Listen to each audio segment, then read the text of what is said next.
Long before humans learned to write their stories, before kings carved their names into stone and before history was preserved in ink and clay, entire kingdoms rose, thrived, and vanished without leaving a single written word behind. These civilizations existed in a time we now call prehistory, not because nothing happened then, but because what happened was never recorded in a form that could survive the passage of time. Yet, the absence of writing does not mean the absence of civilization. Across the world, evidence buried beneath deserts, forests, and oceans points to the existence of lost kingdoms that once possessed structure, organization, and knowledge far beyond what we normally associate with prehistoric life. Modern history relies heavily on written records. What we know of ancient Egypt, Mesopotamia, and early China comes largely from inscriptions, tablets, and manuscripts. These texts form the backbone of historical timelines and allow scholars to reconstruct events, rulers, and beliefs. But writing is a relatively recent invention in the vast span of human existence. Anatomically modern humans have existed for at least 300,000 years, yet writing emerged only within the last 5,000. This leaves an enormous stretch of time unaccounted for by traditional historical methods. For most of human history, civilizations lived, evolved, and disappeared in silence. Archaeology offers a different way of listening to that silence. Instead of words, it reads stone, soil, and structure. And what it has uncovered challenges the long-held assumption that early societies were simple, disorganized, and incapable of large-scale planning. In multiple regions of the world, archaeologists have found evidence of permanent settlements, monumental architecture, and complex social behavior dating back thousands of years before the invention of writing. These discoveries suggest that organized kingdoms may have existed long before history officially began.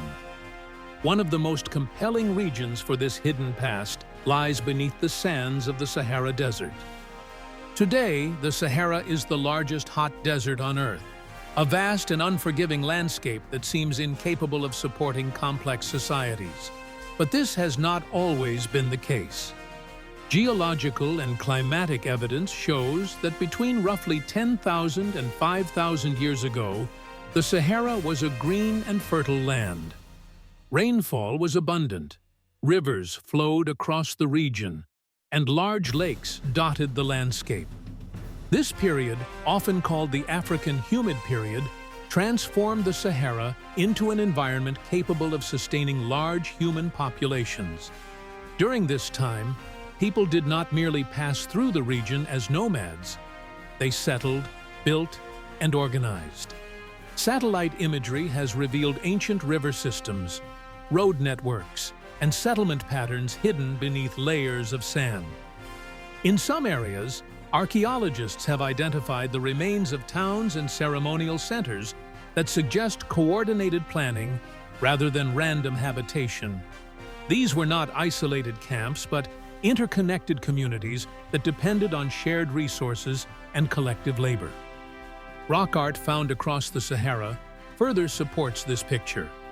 Thousands of paintings and engravings depict scenes of daily life, including cattle herding, hunting, rituals, and social gatherings. The level of detail and symbolism in this art implies shared beliefs and cultural identity, traits commonly associated with organized societies. Some images even suggest astronomical awareness, with alignments and symbols that may relate to celestial events. While no written language has been found, these visual records function as a kind of silent testimony to a vanished kingdom. As the climate shifted and rainfall declined, the Sahara gradually transformed into the desert we know today.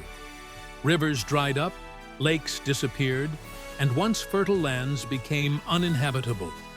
Populations were forced to migrate, abandoning settlements and leaving structures to be swallowed by sand.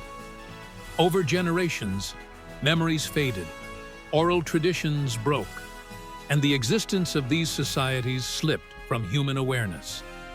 By the time written history began in neighboring regions, the Sahara's kingdoms had already vanished.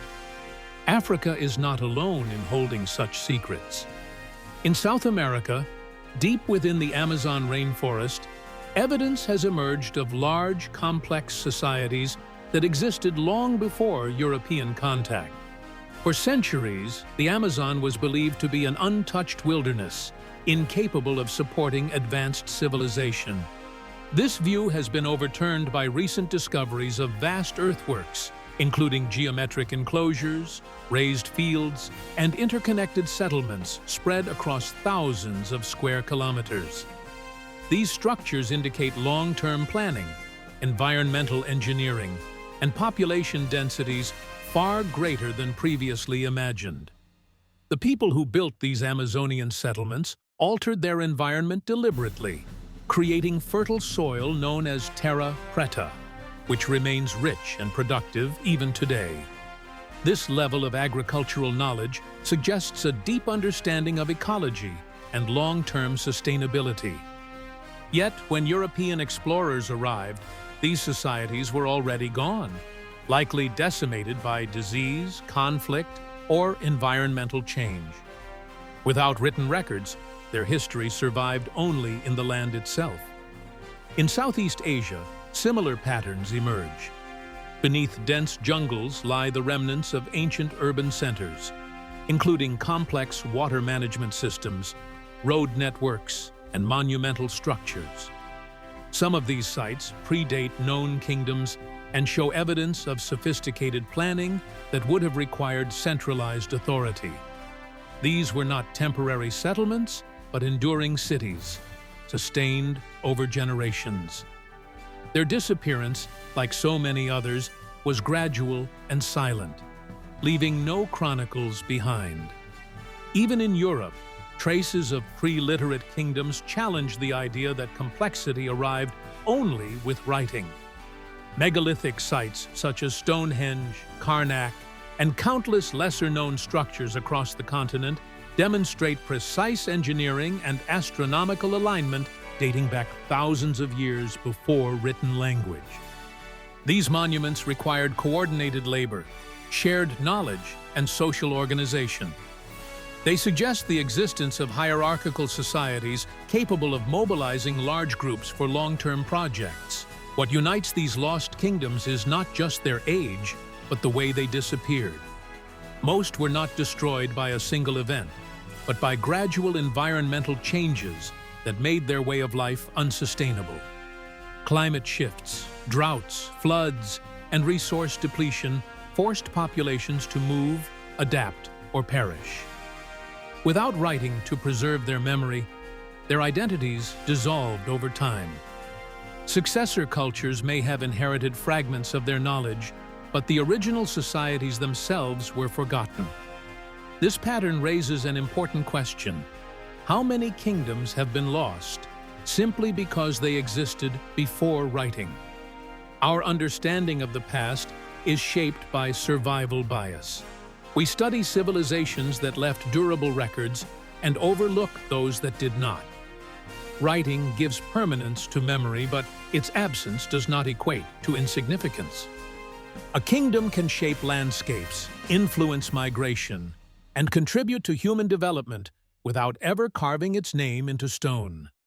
Some scholars argue that the emergence of writing itself may have been influenced by these earlier societies.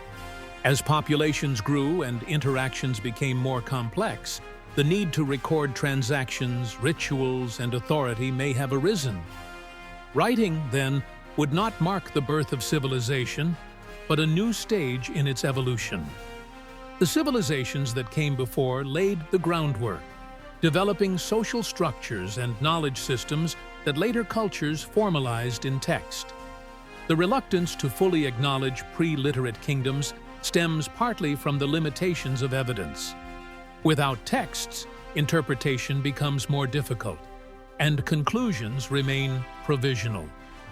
But archaeology continues to advance, using new technologies such as ground-penetrating radar, satellite imagery, and DNA analysis to uncover hidden pasts. Each discovery adds weight to the argument that human history is far older and more complex than traditional narratives suggest. Recognizing these lost kingdoms does not diminish the achievements of recorded civilizations. Instead, it enriches our understanding of humanity's shared journey. It reveals a world in which knowledge was passed orally, traditions were embodied in ritual and architecture, and memory was embedded in the land itself. These societies were not primitive precursors waiting to become civilized. They were civilizations in their own right, adapted to their environments and capable of remarkable achievements. The silence of prehistory is not emptiness, but absence of voice. The lost kingdoms that existed before written history speak through stones, landscapes, and patterns that endure long after words have vanished. Their legacy reminds us that history is incomplete, shaped by chance, preservation, and perspective.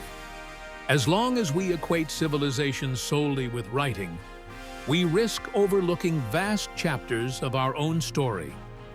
Today, as deserts expand, forests are cleared, and coastlines are explored, more evidence of these forgotten societies continues to emerge.